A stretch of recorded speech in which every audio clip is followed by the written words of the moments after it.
Olá, eu sou a professora Sandra, do canal Vem com a Físio. Você sabe quantos neurônios nós temos? Quais são os tipos de células que nós temos no nosso tecido nervoso? Espere a vinheta passar que nós vamos conversar sobre isso.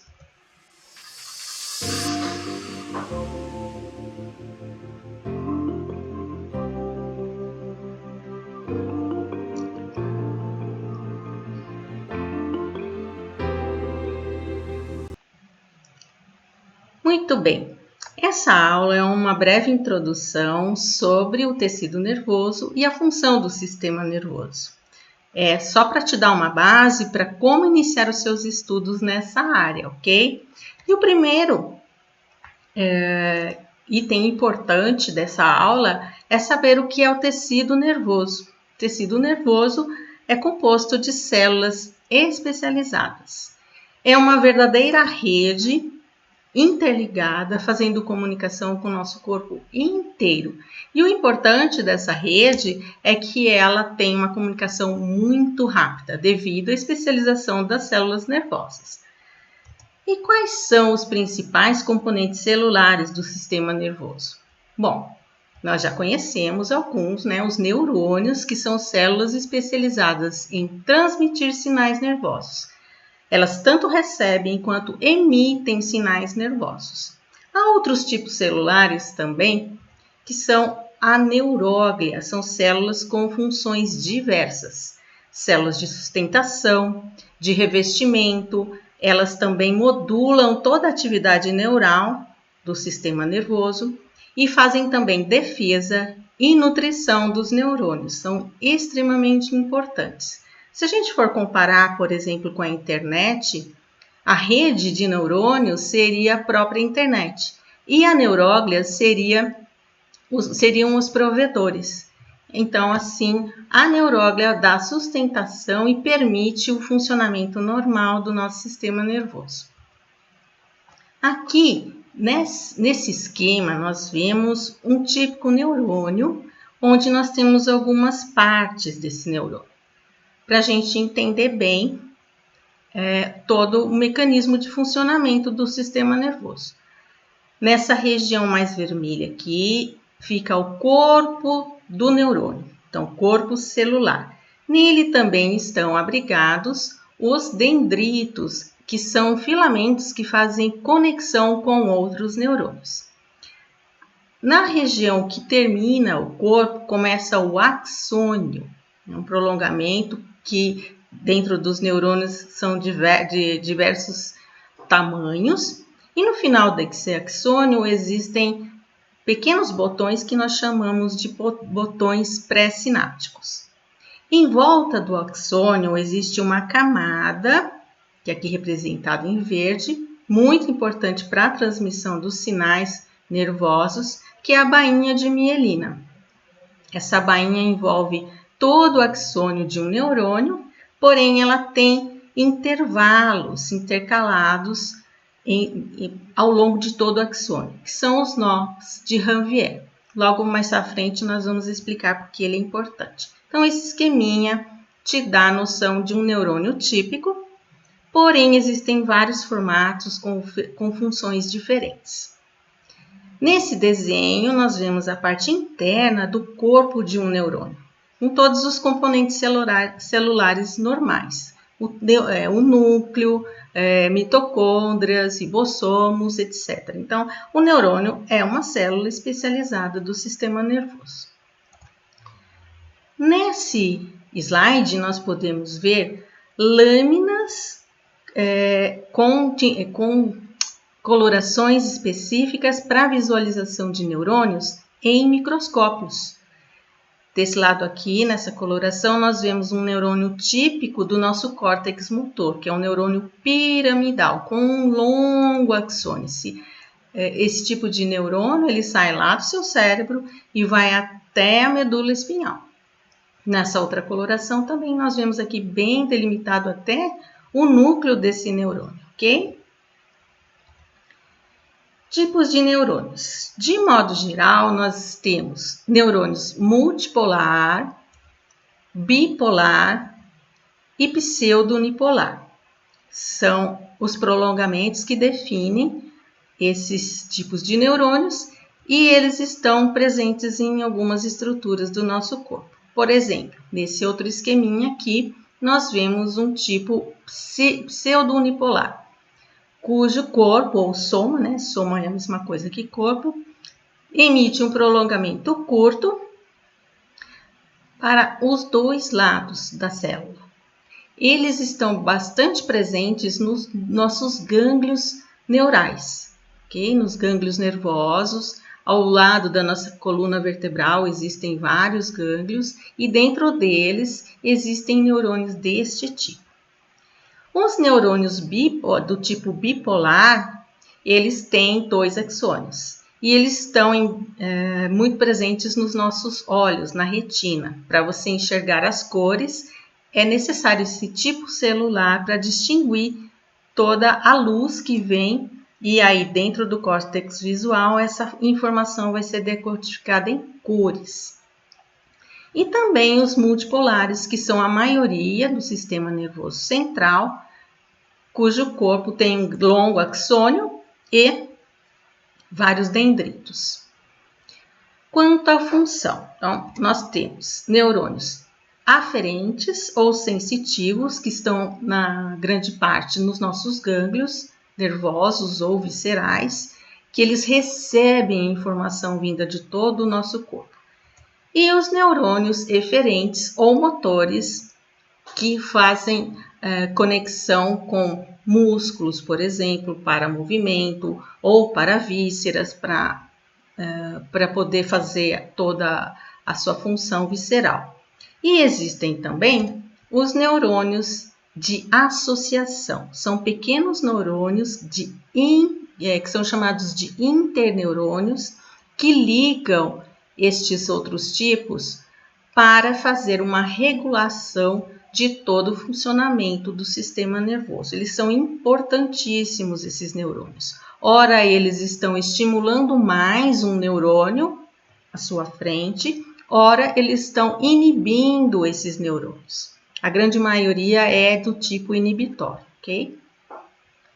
E a neuróglia? A neuróglia tem também vários tipos celulares. Dentro do sistema nervoso central, existem os astrócitos, os oligodendrócitos, os microgliócitos e células ependimárias, cada um com sua função. No sistema nervoso periférico, existem as células de Schwann e células satélites, todos eles com funções específicas. Nesses desenhos, nós temos alguns exemplos. No sistema nervoso central, então, os oligodendrócitos, eles estão entre axônios de neurônios e eles são responsáveis por produzir aquela bainha de mielina que nós vimos naquele esquema anteriormente. Astrócitos, eles estão envolvidos com nutrição dos neurônios, então eles têm prolongamentos ligados a vasos sanguíneos que tiram daqui os nutrientes para alimentar axônios de neurônios. Nesse outro desenho, célula de Schwann relacionada ao sistema nervoso periférico, formando bainha de mielina. Outro oligodendrócito aqui, outro astrócito representado, e a micróglia ou microglia, como alguns também chamam. Estas células, elas são responsáveis por defesa do nosso organismo dentro do sistema nervoso. Nesse outro slide, nós podemos ver também lâminas representando os astrócitos nesta daqui, oligodendrócitos, vários tipos celulares. São lâminas tiradas de tecido nervoso para serem visualizadas em microscópio óptico. Então, quando uma lâmina com tecido nervoso é preparada com colorações específicas, é isso que nós vemos, ok? Podemos ver vasos sanguíneos e as células do tecido nervoso espalhadas nesse preparo aqui. A bainha de mielina, ela é formada por aquelas células que nós falamos anteriormente. E esse processo se chama mielinização. ela vai sendo produzida pelas células num sentido de espiral e envolve boa parte dos axônios. Então, a mielinização é a formação da baía de mielina. Isso é um processo constante. Todas as células renovam os seus componentes e a baía de mielina também é renovada. Ela tem uma função de aumentar a velocidade de condução dos impulsos nervosos. Por isso ela é muito importante. Por isso, em algumas alterações do sistema nervoso, onde algumas doenças podem eliminar essa bainha de mielina, as informações nervosas demoram mais a chegar no sistema nervoso central. Ela é constituída de proteínas e lipídios, então aquelas células que as produzem organizam de forma adequada essa barreira e envolve o axônio. Então ela serve de isolante que estão presentes em alguns dos axônios. Não são todos os axônios que são revestidos por essa bainha de mielina. Então ela é muito importante, gente, vamos enfatizar aqui, para aumentar a velocidade de condução dos impulsos nervosos, ok? Neste outro desenho, nós vimos aqui um neurônio, seu núcleo e o seu axônio, aqui esse prolongamento grande, o nó de Javier, que a gente vai ver a importância dele já já, e a bainha de mielina o envolvendo de intervalos em intervalos. Aqui tem um nó de Javier também e outra sequência aqui de bainha de mielina. Essa é uma célula oligodendrócito dentro do sistema nervoso central, formando essa bainha de mielina, ok? Como eu disse, existem axônios, então, fibras nervosas que contêm mielina e outras que não contêm mielina. As que contêm mielínica são chamadas mielínicas e as que não contêm amielínicas. Nesses dois esqueminhas aqui, nós vemos representado um neurônio que no seu axônio em rosa aqui a bainha de mielina e outro sem. Como que acontece a transmissão nervosa nesse axônio? O impulso nervoso ele é gerado nessa região aqui, bem no finalzinho do corpo e início do axônio. Quando ele é gerado, ele vai procurar um local para caminhar. E ele vai fazer isso em uma fibra mielínica aos saltos. Então, ele inicia aqui, percebe uma barreira, então ele dá um salto e procura o outro nó de Javier para poder transmitir o sinal nervoso. E assim ele vai caminhando de nódo de Ranvier a outro nódo de Ranvier.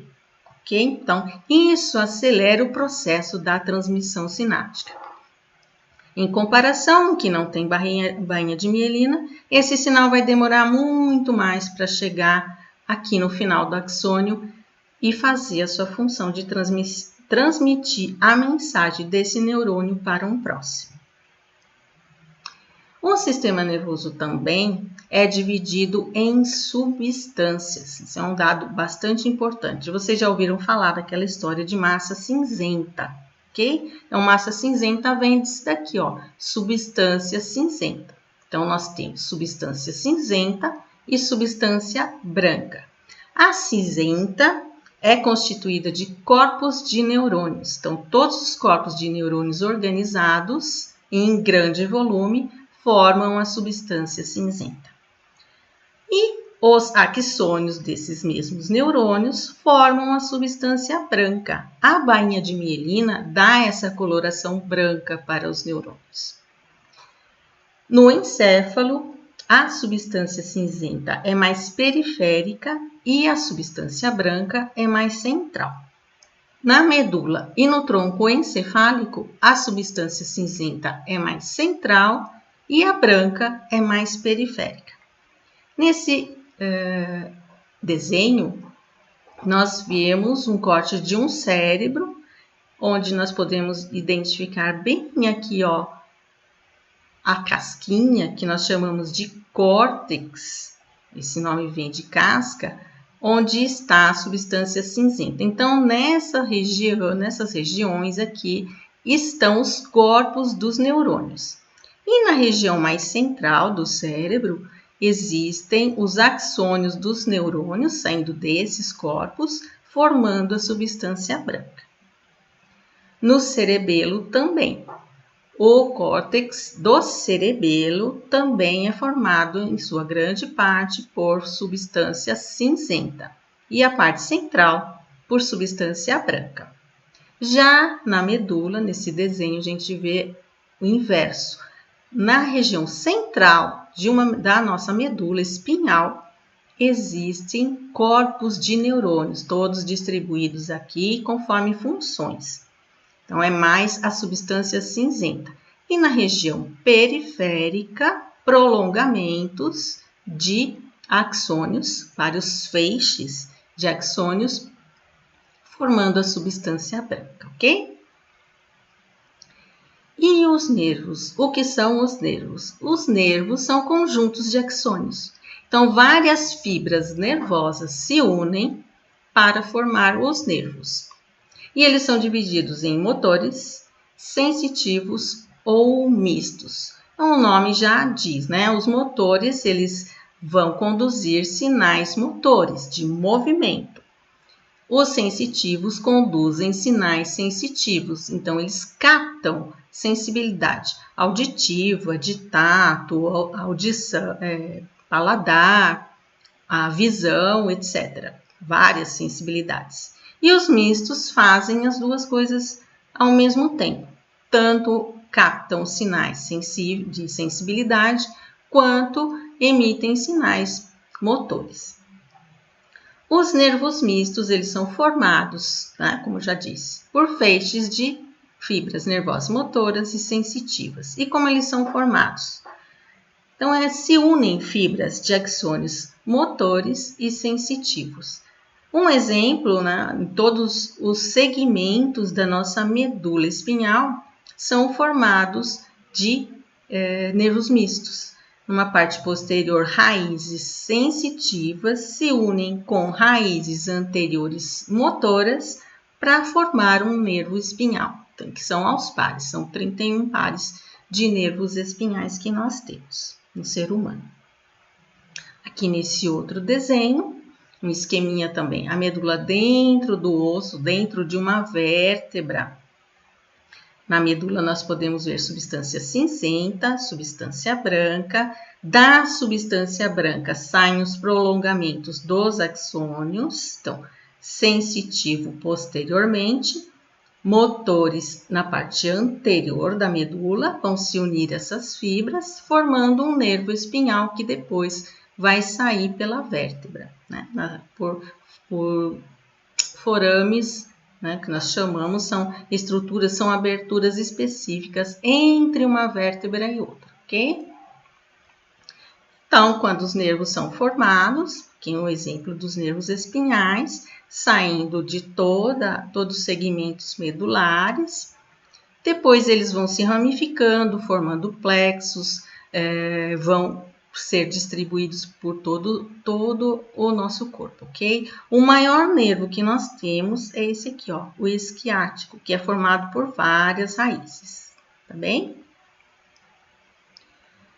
Função do nosso sistema nervoso. De modo geral, o sistema nervoso, ele vai receber, vai organizar e vai monitorar todos os estímulos internos e externos também, todas as informações que nós recebemos do ambiente e que acontecem dentro do nosso organismo são levadas para o sistema nervoso e lá ele vai fazer uma organização, vai fazer uma recepção, vai monitorar e vai devolver a resposta adequada para cada setor do nosso organismo, para cada região do nosso organismo, ok? Tudo isso para quê? Para a gente ter uma homeostasia adequada. Então, a manutenção da homeostase, que é um conjunto de parâmetros normais para a nossa vida, para que as funções orgânicas aconteçam de uma forma regular e normal. Está bem? Antes da gente terminar esse assunto e falar quantos neurônios nós temos, a Sandrinha tem um recado para você. Curta esse vídeo, dando seu like. Pode se inscrever também no canal, clique no sininho para receber todos os vídeos novos e compartilhe com seus amigos, tá ok, gente? Isso é muito importante para o nosso trabalho. Então, como nós dissemos, para encerrar aqui o nosso assunto, a homeostase do organismo é um fator muito importante para a nossa vida. Bem, divisão anatômica do nosso sistema nervoso. Eu tenho falado aqui sistema nervoso central, sistema nervoso periférico, né? Então, essa é a grande divisão anatômica do sistema nervoso que nós temos. Mas calma, hoje nós não vamos falar isso. Isso é assunto para as próximas aulas, tá bem? Vejo vocês no próximo vídeo, mas não esqueci. Quantos neurônios nós temos mesmo? Gente, aproximadamente, nós temos 86 bilhões de neurônios no nosso sistema nervoso. 23 bilhões estão só no nosso córtex. É muito neurônio para ser usado, ok? Eu vejo vocês no próximo vídeo.